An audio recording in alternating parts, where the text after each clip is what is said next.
ইসলামী শিক্ষার মাধ্যমে সকল শিক্ষার উৎপত্তি হয়েছিল।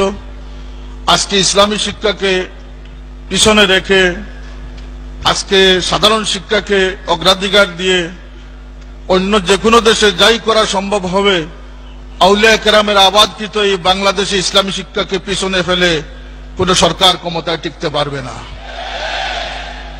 এই মুসলমানদের অনুভূতিতে আঘাত দিয়ে এদেশে কোনো আন্দোলন সফল হয় নাই।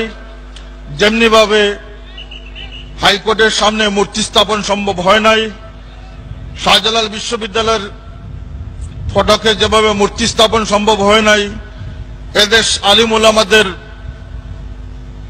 আউলিয়া কেরামের দৈন্য করা দেশ, এদেশে আউলিয়া কেরামদের অনুসারীদের দেশ।